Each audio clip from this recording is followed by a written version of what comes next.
దేశ ప్రజలకు కాకుండా అనిల్ అంబానీ, నీరవ్ మోదీలకు ప్రధాని చౌకీదార్గా వ్యవహరిస్తున్నారని రాహుల్ ధ్వజమెత్తారు.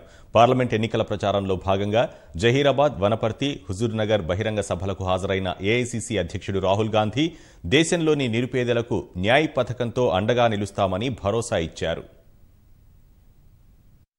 మలివిడత ఎన్నికల ప్రచారంలో భాగంగా కాంగ్రెస్ అధ్యక్షుడు రాహుల్ గాంధీ రాష్ట్రంలో విస్తృతంగా పర్యటించారు. జహీరాబాద్, వనపర్తి, హుజూర్నగర్ సభల్లో పాల్గొన్న రాహుల్ అధికారంలోకి వచ్చిన ఏడాదిలోపే ఖాళీగా ఉన్న 22 లక్షల ఉద్యోగాలు భర్తీ చేసి యువతకు ఉపాధి కల్పిస్తామని హామీ ఇచ్చారు. మోదీ హయాంలో నిరుద్యోగం, పేదరికం పెరిగిపోయిందని విమర్శించారు.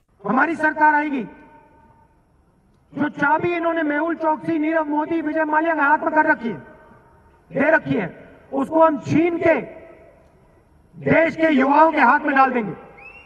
क्या सिर्फ देश में सिर्फ अनिल अंबानी बिजनेस चालू कर सकता है क्या? जो भी युवा हिंदुस्तान को रोजगार दिलवाना चाहता है, जो भी युवा नया बिजनेस चालू करना चाहता है, उसको हम बैंक से लोन दिलवाएंगे। सरकार उनकी मदद करेगी जो देश को रोजगार दिलवाने का काम करते हैं, उनकी नहीं मदद करेगी जो देश से चोरी करते हैं अनिल अंबानी जैसे लोग। हिंदुस्तान में जब यूपीए की सरकार 2019 में कांग्रेस पार्टी की सरकार बनेगी, युवा नया बिजनेस खोलना चाहेगा, कोई परमिशन की जरूरत नहीं। 3 साल రఫేల్ కుంభకోణంలో కూరుకుపోయిన మోదీతో కేసీఆర్ అంటకాగుతున్నారని రాహుల్ దుయ్యబట్టారు. మోదీ ఆడించినట్టు కేసీఆర్ ఆడుతున్నారని ఆక్షేపించారు. మోదీ కాంగ్రెస్ ను విమర్శిస్తారని, కేసీఆర్ ను మాత్రం విమర్శించరని పేర్కొన్నారు. कौन लड़ रहा है नरेंद्र मोदी से? राफेल का मामला कौन उठाता है? क्या आपके चीफ मिनिस्टर ने राफेल का मामला कभी उठाया? एक बार आपके चीफ मिनिस्टर ने कहा हां चौकीदार चोर है? नहीं। क्यों नहीं कहते हैं?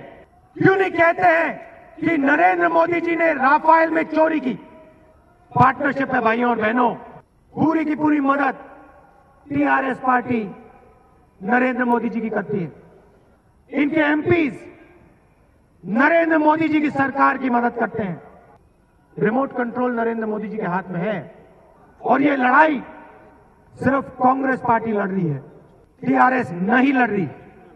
पूरा देश जानता है इस बात को, पूरा देश इस बात को समझता है कि आप सबको मिलकर टीआरएस और नरेंद्र मोदी को हराना है।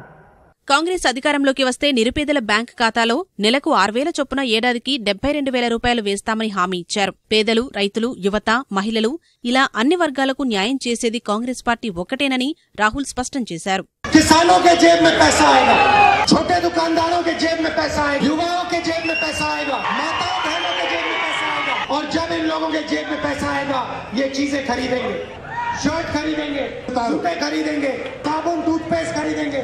और जैसे ये सब लोग चीजें खरीदना शुरू करेंगे, हिंदुस्तान की अर्थव्यवस्था, हिंदुस्तान की इकोनॉमी फिर से चालू हो जाएगी। इस अर्थव्यवस्था को नरेंद्र मोदी ने नोटबंदी लेकर, गब्बर सिंह टैक्स लेकर बंद किया। उस अर्थव्यवस्था को कांग्रेस पार्टी जंप स्टार्ट कर देगी।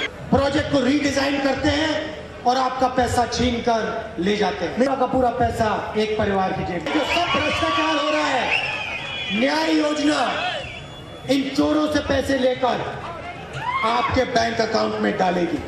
ఈ నెల 8న భువనగిరి సహా మల్కాజ్గిరి, సికింద్రాబాద్ లోక్సభ నియోజకవర్గాల్లో హస్తం అభ్యర్థుల విజయాన్ని కాంక్షిస్తూ కాంగ్రెస్ అధ్యక్షుడు రోడ్ షో నిర్వహించనున్నట్లు రాహుల్తో భేటీ అనంతరం కోమటిరెడ్డి సోదరులు ప్రకటించారు.